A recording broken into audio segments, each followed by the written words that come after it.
அதிசயா அதிசயம்தான். இடம் விலை all okay. Athisaya, அதிசயங்களின் ஆரம்பம். அதிசயா, அதிசயம் நடக்கும் நிச்சயமா. तिरुमा बलवन जी मंच पर मौजूद तमिलनाडु के मंत्री, संसद में मेरे साथी आदरणीय श्री इलैयाराजा जी, सभी ओदवारों, भक्त, स्टूडेंट्स, कल्चरल हिस्टोरियंस और मेरे प्यारे भाई और बहनों, नमः शिवाय। नमः शिवाय। वार्धा नादन ताल वार्धा इमेई पोळदम येन नेंजिल निंगादान ताल वार्धा।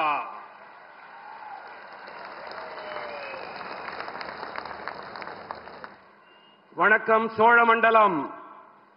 பெருமதிப்பிற்குரிய ஆதீனங்களே, மடாதிபதிகளே, சின்மயா மிஷனைச் சேர்ந்த சுவாமிமார்களே, தமிழ்நாட்டின் ஆளுநர் மாண்புமிகு ஆர்.என். ரவி அவர்களே, அமைச்சரவையின் என் சகாவான டாக்டர் எல். முருகன் அவர்களே, தொகுதியின் நாடாளுமன்ற உறுப்பினர் தொல்காப்பியன் திருமாவளவன் அவர்களே, மேடையில் அமைந்திருக்கும் தமிழ்நாட்டின் அமைச்சர்களே, மக்கள் அவையில் என்னுடைய சகாவான இசைஞானி இளையராஜா அவர்களே, அனைத்து ஓதுவார்களே, பக்த கோடிகளே, மாணவர்களே, கலாச்சார வரலாற்றாளர்களே, எனது சகோதர சகோதரிகளே, நமசிவாய வாழ்க, நாதன் தாழ் வாழ்க, இமைப்பொழுதும் என் நெஞ்சில் நீங்காதான் தாழ் வாழ்க. मैं देख रहा था कि जब जब नयनार नागेंद्रन का नाम आता था, चारों तरफ उत्साह का वातावरण से एकदम से माहौल बदल जाता था। साथियों,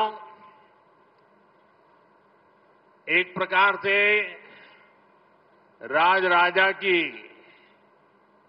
ये श्रद्धा भूमि है और उस श्रद्धा भूमि में इलैयाराजा ने आज जिस प्रकार से शिव भक्ति में हम सबको डुबो दिया, सावन का मास हो, राजा की श्रद्धा भूमि हो और इलैयाराजा की तपस्या हो, कैसा अद्भुत वातावरण, बहुत अद्भुत वातावरण। और मैं तो काशी का सांसद हूं और जब ओम नमः शिवाय सुनता हूं तो रोंगटे खड़े हो जाते हैं। சகோதர சகோதரிகளே, நான் ஒரு விஷயத்தை கவனித்தேன். எப்போதெல்லாம் நயினார் நாகேந்திரன் அவர்களின் பெயர் கூறப்படுகிறதோ, உங்களிடத்திலே ஒரு உற்சாக கொப்பளிப்பை நான் கவனித்து விட்டேன். இது ராஜராஜ சோழனின் இடம். இந்த இடத்திலே அவையிலே என்னுடைய சகாவான இளையராஜா அவர்களின் சிவபக்தி இந்த மழை காலத்திலே இது மிகவும் சுவாரஸ்யமாக பக்தி நிரம்பியதாக இருந்தது. நான் காசியின் நாடாளுமன்ற உறுப்பினர். இங்கே இந்த சிவ கோஷத்தை கேட்கும் பொழுது எனக்கு உள்ளுக்குள்ளே மிகவும் பரவசமாக இருக்கின்றது. साथियों, शिव दर्शन की अद्भुत ऊर्जा, श्री इलैयाराजा का संगीत, ओदवार का मंत्रोच्चार, वाकई ये स्पिरिचुअल एक्सपीरियंस आत्मा को भाव विभोर कर देता है। நண்பர்களே, சிவ தரிசனத்தால் அற்புதமான சக்தி, இளையராஜா அவர்களின் இசை, ஓதுவார்தம் மந்திர உச்சாடனங்கள், உண்மையிலேயே இந்த ஆன்மீக அனுபவம் என் ஆன்மாவை ஆனந்த வெள்ளத்தில் ஆழ்த்திவிட்டது. साथियों, सावन का पवित्र महीना और बृहदेश्वर शिव मंदिर का निर्माण शुरू होने के 1000 ईयर्स का ऐतिहासिक अवसर, ऐसे अद्भुत समय में मुझे भगवान बृहदेश्वर शिव के चरणों में उपस्थित होकर के पूजा करने का सौभाग्य मिला है. நண்பர்களே, பவித்திரமான மழைக்காலம், அதோடு கூட பிரகதேஸ்வரர் சிவாலய நிர்மாணம் தொடங்கி 1000 ஆண்டுகள் வரலாற்று பூர்வமான சந்தர்ப்பம். இப்படிப்பட்ட அற்புதமான வேளையிலே சிவனவன் பிரகதேஸ்வரனின் பாதார விந்தங்களிலே சிரம் தாழ்த்த அவரை வழிபாடு செய்யக்கூடிய பெரும் பேறு எனக்கு கிடைத்திருக்கின்றது. मैंने इस ऐतिहासिक मंदिर में 140 करोड़ भारतीयों के कल्याण और भारत की निरंतर प्रगति के लिए प्रार्थना की है. मेरी कामना है भगवान शिव का आशीर्वाद सबको मिले. नमः पार्वती पतये, हर हर महादेव. நான் இந்த சரித்திர பூர்வமான ஆலயத்திலே 140 கோடி நாட்டு மக்களின் நலனுக்காகவும் பாரத நாட்டின் நிரந்தர வளர்ச்சிக்காகவும் என் வேண்டுதல்களை முன்வைத்தேன். என் விருப்பமெல்லாம் இறைவன் சிவனாரின் நல்லாசிகள் அனைவருக்கும் கிடைக்க வேண்டும். நம பார்வதி பதயே, ஹர ஹர மகாதேவ. साथियों, मुझे यहां आने में विलंब हुआ. मैं यहां तो जल्दी पहुंच गया था, लेकिन भारत सरकार के सांस्कृतिक मंत्रालय ने जो अद्भुत प्रदर्शनी लगाई है, ज्ञानवर्धक है, प्रेरक है और हम सब गर्व से भर जाते हैं कि 1000 साल हमारे पूर्वजों ने किस प्रकार से मानव कल्याण को लेकर के दिशा दी. कितनी विशालता थी, कितनी व्यापकता थी, कितनी भव्यता थी. और मैंने बताया, मुझे पिछले एक सप्ताह से हजारों लोग ये प्रदर्शनी को देखने के लिए आ रहे हैं. ये दर्शनीय है और मैं तो सबको कहूंगा कि इसको आप जरूर देखें. நண்பர்களே, நான் வருவதற்கு சற்றே தாமதமாகிவிட்டது. இதற்கு காரணம், பாரத அரசின் கலாச்சார அமைச்சகம் ஒரு கண்காட்சிக்கு ஏற்பாடு செய்திருக்கின்றது. மிகவும் அற்புதமான ஒரு கண்காட்சி. இதை பார்த்த பிறகு, அங்கிருக்கும் வெளிப்பாடுகளை நான் கண்ணுற்ற பிறகு என் நெஞ்சத்தில் பெருமிதம் பொங்கியது, உற்சாகம் ஊற்றெடுத்தது. மக்கள் நலனுக்காக இதிலே இருக்கக்கூடிய கூறுகள், எத்தனை விசாலமான எண்ணம், மனித சமுதாயம் நன்றாக இருக்க வேண்டும் என்ற எண்ணம் எப்படி இந்த வெளிப்பாடுகளில் தொனிக்கிறது என்பதை பார்த்து நான் வியப்பெய்தினேன். அனைவரும் இந்த கண்காட்சியை, இங்கிருக்கும் வெளிப்பாடுகளை கண்டிப்பாக பார்க்க வேண்டும் என்பதைத்தான் நான் இங்கே வலியுறுத்தி கூறிக்கொள்ளுகின்றேன். साथियों, आज मुझे यहां चिन्मय मिशन के प्रयासों से तमिल गीता की एल्बम लॉन्च होने का अवसर भी मिला है. ये प्रयास भी विरासत को सहेजने के हमारे संकल्प को ऊर्जा देता है. मैं इस प्रयास से जुड़े सभी लोगों का भी बहुत बहुत अभिनंदन करता हूं.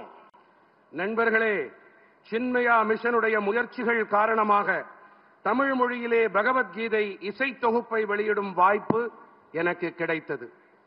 இந்த முயற்சியும் கூட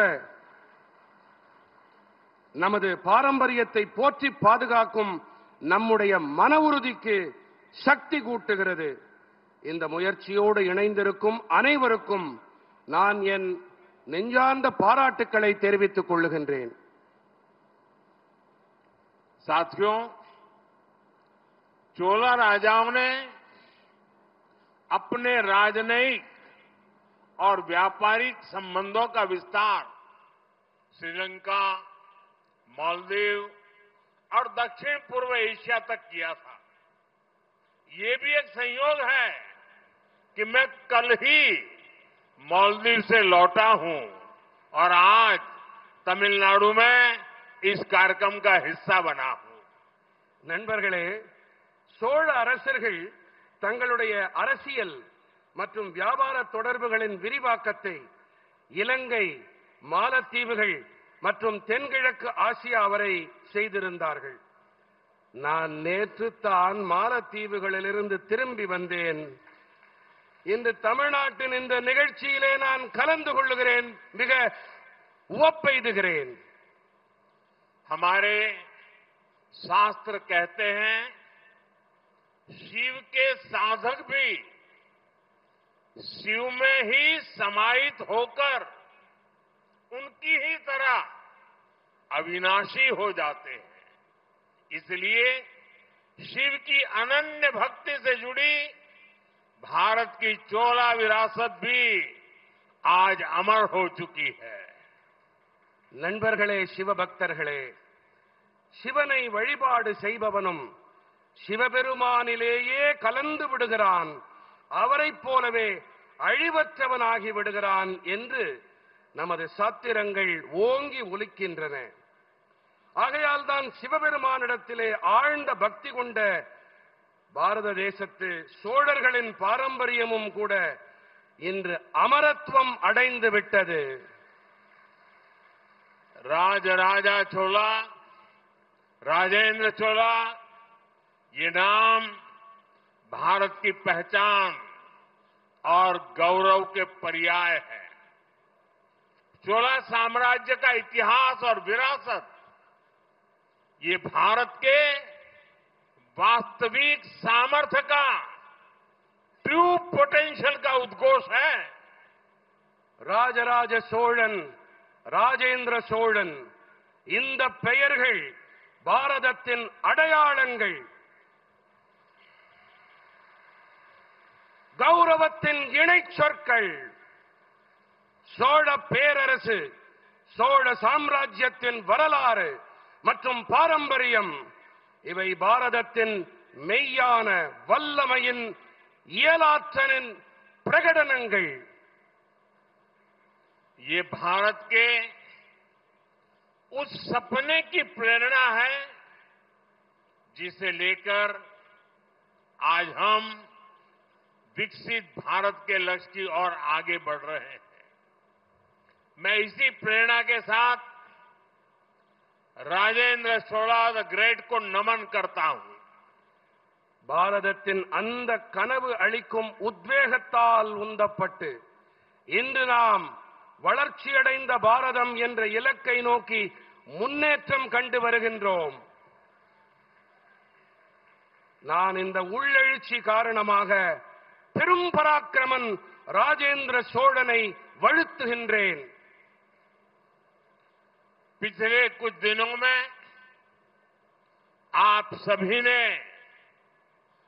आड़ी तिरुवादिरी उत्सव मनाया है. आज उसका समापन इस भव्य कार्यक्रम के रूप में हो रहा है. मैं इसमें सहयोग करने वाले सभी लोगों को बधाई देता हूं. கடந்த சில தினங்களில் நீங்கள் அனைவரும் ஆடி திருவாதிரை உற்சவத்தை கொண்டாடினீர்கள். இன்று அதன் நிறைவு இந்த மகத்தான நிகழ்ச்சி வாயிலாக நடைபெற்றுக் கொண்டிருக்கின்றது. நான் இதற்கு தோள் கொடுத்த அனைவருக்கும் என் நல்வாழ்த்துக்களை தெரிவித்துக் கொள்ளுகின்றேன். साथियों, इतिहासकार मानते हैं कि चोला साम्राज्य का दौर भारत के स्वर्णिम युगों में से एक था. इस युग की पहचान उसकी सामरिक ताकत से होती है।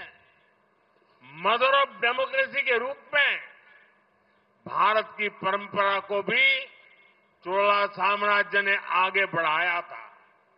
इतिहासकार लोकतंत्र के नाम पर ब्रिटेन के मैग्ना कार्टा की बात करते हैं, लेकिन कई सदी पहले चोला साम्राज्य में कुड़ा वोलोई अमयिप से लोकतांत्रिक पद्धति से चुनाव होते थे। நண்பர்களே, சோழ சாம்ராஜ்யத்தின் காலகட்டம் பாரதத்தின் பொற்காலங்களில் ஒன்றாக இருந்தது என்று வரலாற்று ஆசிரியர்கள் கருதுகின்றார்கள். இந்த காலகட்டம் அவர்களுடைய போர்த்திறன் வலிமையால் அளக்கப்படுகின்றது. ஜனநாயகத்தின் தாய் என்ற வகையிலும் கூட பாரதத்தின் பாரம்பரியத்தை சோழ சாம்ராஜ்யம் முன்னெடுத்துச் சென்றது. வரலாற்று ஆய்வாளர்கள் மக்களாட்சி என்று சொன்னால் பிரிட்டனுடைய மேக்னா கார்ட்டாவை பற்றி பேசத் தொடங்கி விடுவார்கள்.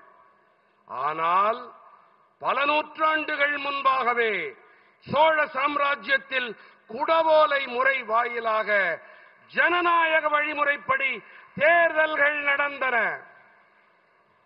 आज दुनिया भर में वाटर मैनेजमेंट और इकोलॉजी प्रिजर्वेशन की इतनी चर्चा होती है। हमारे पूर्वज बहुत पहले से इनका महत्व समझते थे। हम ऐसे बहुत से राजाओं के बारे में सुनते हैं जो दूसरी जगह पर विजय प्राप्त करने के बाद सोना, चांदी या पशुधन लेकर आते थे। लेकिन देखिए, राजेंद्र चोला की पहचान वे गंगाजल लाने के लिए है। वो गंगाजल ले आए थे। இன்று உலகெங்கிலும் நீர் மேலாண்மை, சூழலியல் பாதுகாப்பு ஆகியவை பற்றிய ஏராளமான விவாதங்கள் நடக்கின்றன. நமது முன்னோர்களோ மிக பழமையான காலத்திலேயே கூட இவற்றின் மகத்துவத்தை நன்கு அறிந்து வைத்திருந்தார்கள். மற்ற இடங்களிலிருந்து தங்கம், வெள்ளி அல்லது பசுக்கள், பிற கால்நடைகள் என்று கவர்ந்து வந்த பல அரசர்களை பற்றி நாம் கேள்விப்பட்டிருக்கின்றோம். ஆனால் பாருங்கள், ராஜேந்திர சோழனுடைய அடையாளமோ புனித கங்கை நீரை கொண்டு வந்ததோடு இருக்கிறது. राजेंद्र चोला ने उत्तर भारत से गंगा जल लाकर दक्षिण में स्थापित किया।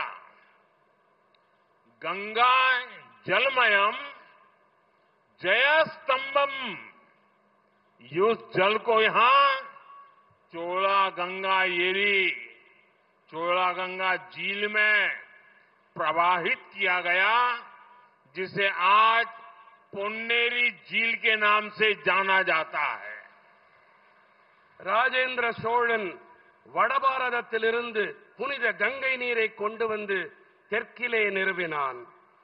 கங்கா ஜலமயம் ஜெயஸ்தம்பம், இந்த நீரை கொண்டு இங்கே சோழ கங்கை ஏரியிலே இட்டு நிரப்பினான். இது இன்று பொன்னேரி என்ற பெயரால் அழைக்கப்பட்டு வருகின்றது. साथियों, राजेंद्र चोल ने गंगईकोंड चोलपुरम कोविल की स्थापना भी की थी। यह मंदिर आज भी विश्व का एक आर्किटेक्चरल वंडर है। ये भी चोला साम्राज्य की ही देन है कि मां कावेरी की इस धरती पर मां गंगा का उत्सव मनाया जा रहा है। ராஜேந்திர சோழன் கங்கை கொண்ட சோழபுரம் ஆலயத்தை நிர்மாணமும் செய்தான். இந்த ஆலயம் இன்றும் கூட உலகின் ஒரு கட்டிடவியல் அற்புதமாக திகழ்கின்றது. அன்னை காவிரி பெருகி பாயும் இந்த பூமியிலே அன்னை கங்கைக்கு திருவிழா எடுக்கப்படுவது என்பதும் கூட சோழ சாம்ராஜ்யத்தின் நற்கொடையாகும். मुझे बहुत खुशी है कि आज उस ऐतिहासिक प्रसंग की स्मृति में एक बार फिर गंगा जल को काशी से यहां लाया गया है। अभी यहां मैं जब पूजा पाठ करने के लिए गया था, विधि पूर्वक अनुष्ठान संपन्न किया गया है, गंगा जल से अभिषेक किया गया है। और मैं तो काशी का जनप्रतिनिधि हूं और मेरा मां गंगा से एक आत्मीय जुड़ाव है। चोला राजाओं के ये कार्य, उनसे जुड़े ये आयोजन, ये एक भारत श्रेष्ठ भारत के महायज्ञ को नई ऊर्जा, नई शक्ति और नई गति देते हैं. அந்த வரலாற்று முக்கியத்துவம் கொண்ட பின்புலத்தின் நினைவினிலே மீண்டும் ஒருமுறை கங்கை நீரை காசியிலிருந்து இங்கே கொண்டு வந்திருப்பது எனக்கு மட்டற்ற மகிழ்ச்சியையும் உவகையையும் அளிக்கின்றது. தற்போது இங்கே நெறிப்படி அனுஷ்டானங்கள் நிறைவு செய்யப்பட்டிருக்கின்றன. புனித கங்கை நீரால் அபிஷேகங்கள் செய்யப்பட்டன. நான் காசியின் மக்கள் பிரதிநிதி. கங்கை அன்னையிடம் எனக்கு ஆன்ம ரீதியான அன்பு இருக்கின்றது. சோழ அரசர்களின் இந்த செயல், அதோடு இணைந்த இந்த ஏற்பாடு ஒரே பாரதம் உன்னத பாரதம் என்ற பெருவேள்வியை போன்றது. இது उत्साहम अलिकवल्लது, करुत्तूकम अलिकवल्लது. भाइयों बहनों, चोला राजाओं ने भारत को सांस्कृतिक एकता के सूत्र में पिरोया था. आज हमारी सरकार चोला युग के उन्हीं विचारों को आगे बढ़ा रही है. हम काशी तमिल संगमम और सौराष्ट्र तमिल संगमम जैसे आयोजनों के जरिए एकता के सदियों पुराने सूत्रों को मजबूत बना रहे हैं. गंगई कौन चोलपुरम जैसे तमिलनाडु के प्राचीन मंदिरों का भी एएसआई के जरिए संरक्षण किया जा रहा है. சகோதர சகோதரிகளே, சோழ அரசர்கள் பாரதத்தை கலாச்சார ஒற்றுமை என்ற இழை கொண்டு இணைத்தார்கள். இன்று நம்முடைய அரசாங்கம் சோழர்களுடைய இதே கருத்துக்களை, எண்ணங்களை முன்னெடுத்து செல்லுகின்றது. நாங்கள் காசி தமிழ்ச் சங்கமம், சௌராஷ்டிரா தமிழ்ச் சங்கமம் போன்ற ஏற்பாடுகள் வாயிலாக ஒற்றுமையின், ஒருமைப்பாட்டின் பல நூற்றாண்டு கால பழமையான கோட்பாடுகளை பலப்படுத்தி வருகின்றோம். கங்கை கொண்ட சோழபுரம் போன்ற தமிழகத்தின் பண்டைய ஆலயங்களையும் கூட இந்திய தொல்லியல் ஆய்வகம் வாயிலாக இப்போது பராமரிக்கப்பட்டு வருகின்றன. जब देश की नई संसद का लोकार्पण हुआ तो हमारे शिव आधीनम के संतों ने उस आयोजन का आध्यात्मिक नेतृत्व किया था. सब यहां मौजूद है. तमिल संस्कृति से जुड़े पवित्र सेंगोल को संसद में स्थापित किया गया है. मैं आज भी उस पल को याद करता हूं तो गौरव से भर जाता हूं. தேசத்தின் புதிய நாடாளுமன்றம் நாட்டுக்கு அர்ப்பணிக்கப்பட்ட வேளையிலே நமது சிவாதீனங்கள் புனிதர்கள் அந்த நிகழ்ச்சியின் ஆன்மீக தலைமையை ஏற்றார்கள். இதோ அவர்கள் உங்கள் மத்தியிலே இங்கே வீற்றிருக்கின்றார்கள். தமிழ் கலாச்சாரத்தோடு இணைந்த புனிதமான செங்கோல் நாடாளுமன்றத்தில் நிறுவப்பட்டது. அந்த கணங்களை நான் இன்று நினைத்து பார்த்தாலும் கூட என் நெஞ்சம் பெருமிதத்தில் பொங்குகிறது. साथियों, मैंने अभी चिदंबरम के नटराज मंदिर के कुछ दीक्षितरों से मुलाकात की है. उन्होंने मुझे इस दिव्य मंदिर का पवित्र प्रसाद भेंट किया, जहां भगवान शिव की नटराज रूप में पूजा होती है. नटराज का ये स्वरूप, ये हमारी फिलॉसफी और साइंटिफिक रूट्स का प्रतीक है. நண்பர்களே, நான் இப்போதுதான் சிதம்பரம் நடராஜா ஆலயத்தின் சில தீட்சிதர்களை சந்தித்தேன். சிவபெருமான் நடராஜராக வழிபடக்கூடிய அந்த திவ்யமான ஆலயத்தின் பவித்திரமான பிரசாதத்தை அவர்கள் எனக்கு அளித்தார்கள். நடராஜரின் இந்த ஸ்வரூபம், இது நமது தத்துவம், அறிவியல் வேர்கள் ஆகியவற்றின் அடையாளம். भगवान नटराज की ऐसी ही आनंद तांडव मूर्ति दिल्ली के भारत मंडपम की शोभा भी बढ़ा रही है. इसी भारत मंडपम में G20 के दौरान दुनिया भर के दिग्गज नेता जुड़े थे. நடராஜ சுவாமியின் இதே போன்ற ஆனந்த தாண்டவ மூர்த்தி தில்லியின் பாரத் மண்டபத்தின் அழகுக்கு அழகு சேர்த்துக் கொண்டிருக்கின்றது. இதே பாரத் மண்டபத்தில் G20 போது உலகெங்கிலும் இருந்தும் உலக மகா தலைவர்கள் எல்லாம் குழுமினார்கள். साथियों, हमारी शैव परंपरा ने भारत के सांस्कृतिक निर्माण में बहुत बड़ी भूमिका निभाई है. चोला सम्राट इस निर्माण के अहम आर्किटेक्ट थे. इसलिए आज भी शैव परंपरा के जो जीवंत केंद्र है, तमिलनाडु उनमें बेहद अहम है.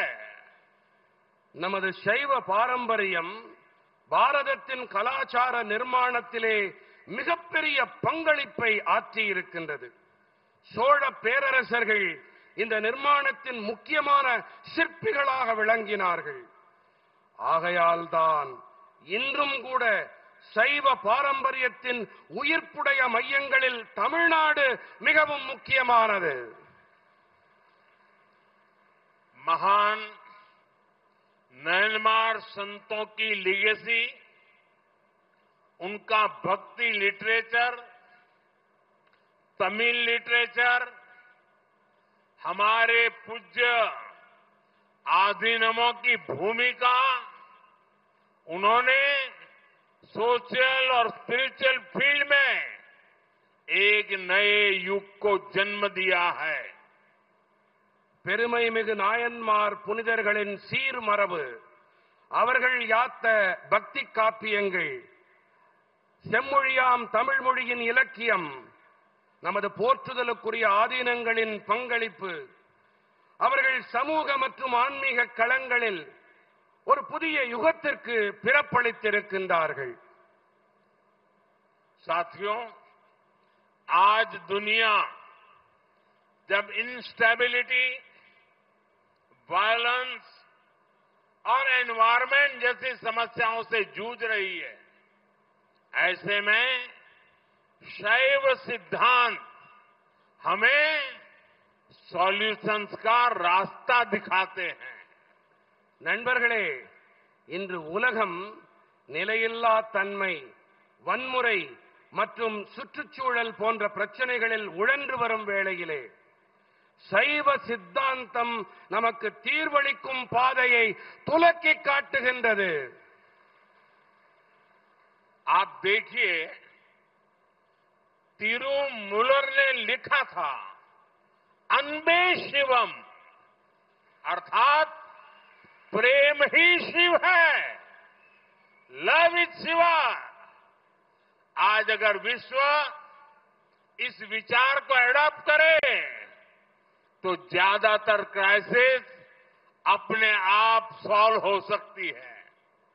इसी विचार को भारत आज one world, one family, one future के रूप में आगे बढ़ा रहा है। நீங்களே பாருங்கள், அன்பே சிவம் என்றார் சித்தர் திருமூலர். இன்று இந்த கோட்பாட்டை உலகம் முழுவதும் கடைபிடித்தால் பெரும்பாலான சங்கடங்கள் தாமாகவே தீர்ந்து போய்விடும். இந்த எண்ணத்தை தான் பாரதம் இன்று ஓர் உலகம், ஓர் குடும்பம், ஓர் எதிர்காலம் என்ற வகையினிலே முன்னெடுத்து சென்று கொண்டிருக்கின்றது. साथियों, आज भारत विकास भी, विरासत भी इस मंत्र पर चल रहा है। आज का भारत अपने इतिहास पर गर्व करता है। बीते एक दशक में हमने देश की धरोहरों के संरक्षण पर मिशन मोड में काम किया है। देश की एंशिएंट स्टैच्यूज और आर्टिफैक्ट्स जिन्हें चुराकर विदेशों में बेच दिया गया था, उन्हें वापस लाया गया है। நண்பர்களே, இன்று பாரதம் வளர்ச்சியோடு கூடவே மரபும் என்ற மந்திரத்தை அடியொற்றி பயணித்து வருகிறது. இன்றைய பாரதம் தனது வரலாற்றின் மீது பெருமிதம் கொண்டிருக்கிறது. கடந்த 10 ஆண்டுகளில் நாம் தேசத்தின் பாரம்பரியத்தை போற்றி பாதுகாக்கும் பணியிலே மிகுந்த உறுத்தோடும் கருத்தோடும் பணியாற்றி வந்திருக்கின்றோம். தேசத்தின் பண்டைய சிலைகள் மற்றும் கலை சின்னங்கள் இவை களவாடப்பட்டு அயல் நாடுகளில் விற்கப்பட்டு விட்டன. இவற்றை நாங்கள் மீட்டெடுத்து வந்திருக்கிறோம். 2014 के बाद से 600 से ज्यादा प्राचीन कलाकृतियां, मूर्तियां दुनिया के अलग अलग देशों से भारत वापस आई है। इनमें से 36 खास तौर पर हमारे तमिलनाडु की है। आज नटराज, लिंगोद्भव, दक्षिण मूर्ति, अर्धनारीश्वर, नंदिकेश्वर, उमा परमेश्वरी, पार्वती, समंदर, ऐसी कई महत्वपूर्ण धरोहरें अब फिर से इस भूमि की शोभा बढ़ा रही है।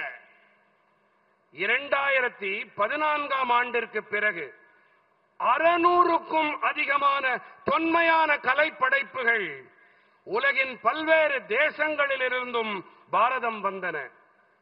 இவற்றிலே நண்பர்களே சற்று கவனமாக கேளுங்கள். இவற்றிலே 36 கலைப்பொருட்கள் குறிப்பாக தமிழ்நாட்டைச் சேர்ந்தவை. இன்று நடராஜர், லிங்கோத்பவர், தட்சிணாமூர்த்தி, அர்த்தநாரீஸ்வரர், நந்திகேஸ்வரர், உமா பரமேஸ்வரி, பார்வதி, சம்பந்தர், இப்படி பல மகத்துவம் வாய்ந்த பாரம்பரியங்கள் இப்போது இந்த பூமியிலே மீண்டும் அழகு சேர்த்து வருகின்றன. साथियों, हमारी विरासत और शैव दर्शन की छाप अब केवल भारत तक या इस धरती तक ही नहीं, जब भारत चंद्रमा के साउथ पोल पर लैंड करने वाला पहला देश बना, तो हमने चंद्रमा के उस पॉइंट को भी शिव शक्ति नाम दिया। चंद्रमा के उस अहम हिस्से की पहचान अब शिव शक्ति के नाम से होती है। நண்பர்களே, நமது மரபும் சைவ தத்துவத்தின் முத்திரையும் பாரதம் வரை மட்டுமோ அல்லது இந்த பூமியுடனோ மட்டும் நின்று போய்விடவில்லை. பாரதம் நிலவின் தென்துருவத்தில் இறங்கிய முதல் தேசமானது. அப்போது நாம் நிலவின் அந்த இடத்திற்கு சிவசக்தி என்று பெயர் சூட்டினோம். நிலவின் அந்த முக்கியமான பாகம், அந்த பகுதி இனி சிவசக்தி என்ற பெயரால் அடையாளம் காணப்படும். साथियों, चोला युग में भारत ने जिस आर्थिक और सामरिक उन्नति का शिखर छुआ है, वो आज भी हमारी प्रेरणा है. राजा चोला ने एक पावरफुल नेवी बनाई. राजेंद्र चोला ने इसे और सुदृढ़ किया. நண்பர்களே, சோழர்கள் காலத்திலே எந்த பொருளாதார போர்த்திர உன்னத உயரங்களை பாரதம் தொட்டதோ அவை இன்றும் கூட நமது கருத்தூக்கங்கள். ராஜராஜ சோழன் ஒரு சக்தி வாய்ந்த கடற்படையை உருவாக்கினார். ராஜேந்திர சோழன் இதை மேலும் பலப்படுத்தினார், உறுதிப்படுத்தினார். उनके दौर में कई प्रशासनिक सुधार भी किए गए. उन्होंने लोकल एडमिनिस्ट्रेटिव सिस्टम को सशक्त बनाया. एक मजबूत राजस्व प्रणाली लागू की गई. व्यापारिक उन्नति, समुद्री मार्गों का इस्तेमाल, कला और संस्कृति का प्रचार प्रसार. भारत हर दिशा में तेजी से आगे बढ़ रहा था. அவருடைய காலகட்டத்திலே பல்வேறு நிர்வாக மேம்பாடுகள் புரியப்பட்டன. அவர் உள்ளூர் நிர்வாக அமைப்பினை சக்தியுடையதாக ஆக்கினார். ஒரு பலமான நிதி வழிமுறையை அமல் செய்தார். வியாபார உயர்வு, கடல் மார்க்கங்களின் பயன்பாடு, கலை மற்றும் கலாச்சாரத்தின் பிரச்சாரம், இப்படியாக பாரதம் அனைத்து திசைகளிலும் விரைவாக முன்னேறிக் கொண்டிருந்தது. साथियों, चोला साम्राज्य के नए भारत के निर्माण के लिए एक प्राचीन रोड मैप की तरह है. यह हमें बताता है अगर हमें विकसित राष्ट्र बनाना है तो हमें एकता पर जोर देना होगा. हमें हमारी नेवी को, हमारी डिफेंस फोर्सेस को मजबूत बनाना होगा. हमें नए अवसरों को तलाशना होगा और इस सबके साथ ही अपने मूल्यों को, उसको भी सहेज कर रखना होगा. और मुझे संतोष है कि देश आज इसी प्रेरणा से आगे बढ़ रहा है. நண்பர்களே, சோழ சாம்ராஜ்யம் புதிய பாரதத்தின் நிர்மாணத்திற்கான பழமையான சாலை வரைபடம் போன்றது. நாம் வளர்ச்சியடைந்த தேசத்தை உருவாக்க வேண்டும் என்று சொன்னால் நாம் ஒற்றுமையின் மீது அழுத்தம் அளிக்க வேண்டும். நாம் நமது கடற்படையினை, நமது பாதுகாப்பு படைகளை பலமுள்ளவையாக ஆக்க வேண்டும். நாம் புதிய சந்தர்ப்பங்களை தேடிக்கொண்டே இருக்க வேண்டும். மேலும் இவை அனைத்தோடும் கூடவே நமது விழுமியங்களையும் நன்கு பாதுகாத்து பேண வேண்டும். இன்று தேசம் இந்த உத்வேகத்தை தாங்கி முன்னேறி வருகின்றது என்பது எனக்கு பேருவகையை அளிக்கின்றது. साथियों, आज का भारत अपनी सुरक्षा को सर्वोपरि रखता है. अभी ऑपरेशन सिंदूर के दौरान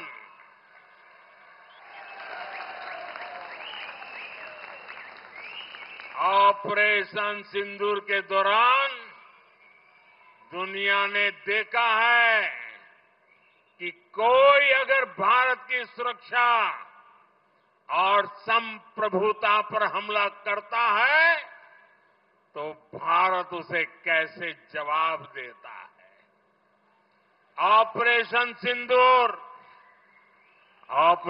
सिंदूर ने दिखा दिया है कि भारत के दुश्मनों के लिए, आतंकवादियों के लिए अब कोई ठिकाना सुरक्षित नहीं है।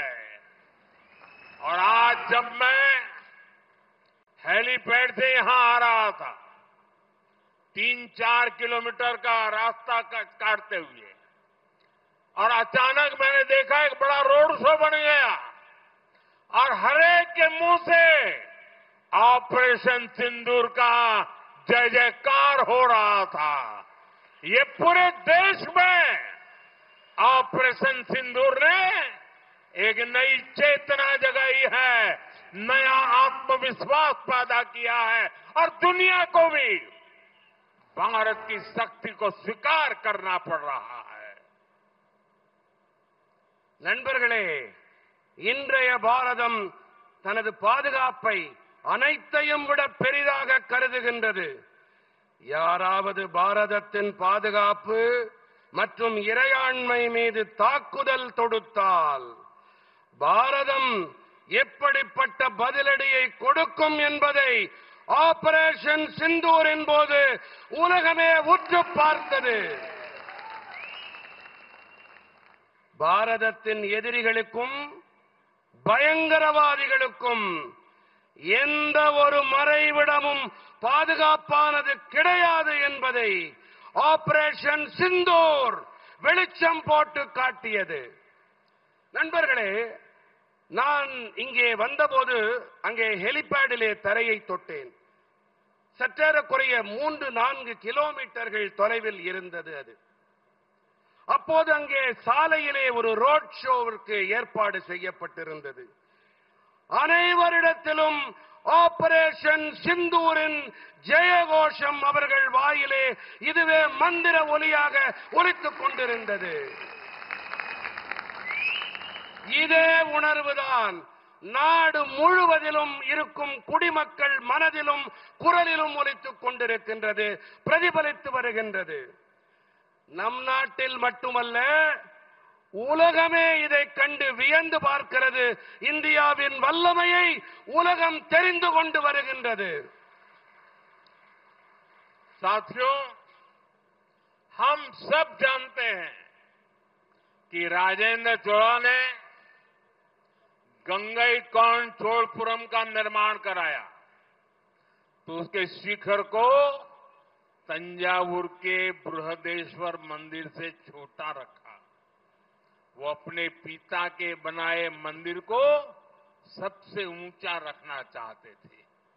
अपनी महानता के बीच भी राजेंद्र चोला ने विनम्रता दिखाई थी। நண்பர்களே, ராஜேந்திர சோழன் கங்கை கொண்ட சோழபுரத்தை நிர்மாணம் செய்தாலும் கூட அதனுடைய கோபுரத்தை தஞ்சாவூர் பிரகதீஸ்வரர் ஆலய கோபுரத்தை விட குறைவானதாக வைத்தார் என்பதை நாம் அனைவரும் அறிவோம். தனது தந்தையாரால் கட்டியெழுப்பப்பட்ட ஆலயத்தின் கோபுரத்தை அனைத்தையும் விட உயரமானதாக தக்க வைக்கவே அவர் விரும்பினார். தனது மகத்துவத்திற்கும் இடையேயும் கூட ராஜேந்திர சோழன் மிகுந்த பணிவினை வெளிப்படுத்தினார். आज का नया भारत इसी भावना पर आगे बढ़ रहा है। हम लगातार मजबूत हो रहे हैं, लेकिन हमारी भावना विश्व बंधु की है, विश्व कल्याण की है। இன்றைய புதிய பாரதம் இதே உணர்வின் ஆதாரத்தில் முன்னேறிக் கொண்டிருக்கின்றது. நாம் தொடர்ந்து பலமடைந்து வருகின்றோம் என்றாலும் கூட நமது உணர்வுகள் உலகத்தின் நண்பனுக்கானவை, உலக நலனுக்கானவை.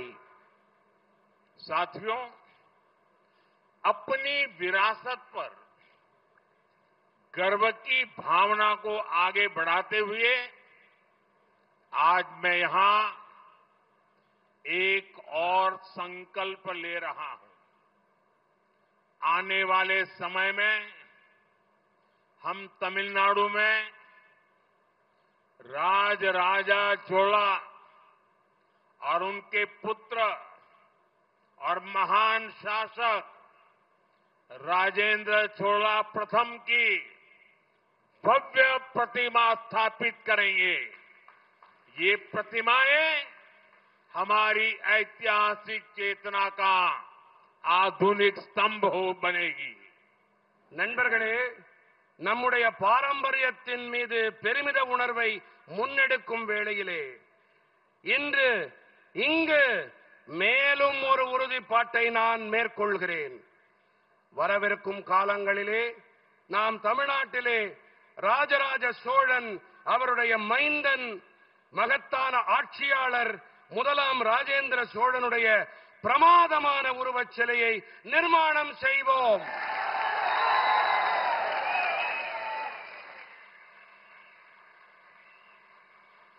இந்த உருவச் சிலைகள் நமது வரலாற்று விழிப்புணர்வின் नवीन कोडिमरंगलागुम।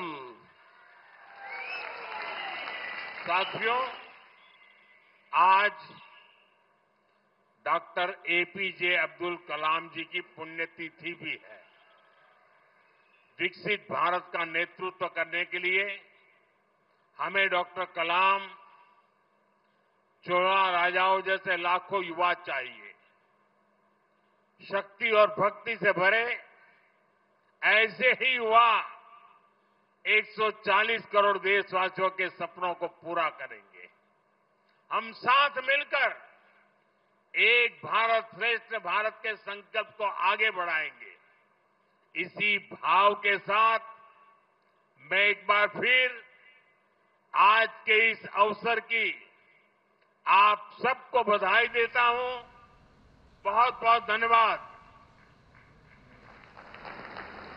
நண்பர்களே, இன்று டாக்டர் ஏபிஜே அப்துல் கலாம் அவர்களின் நினைவு தினம்.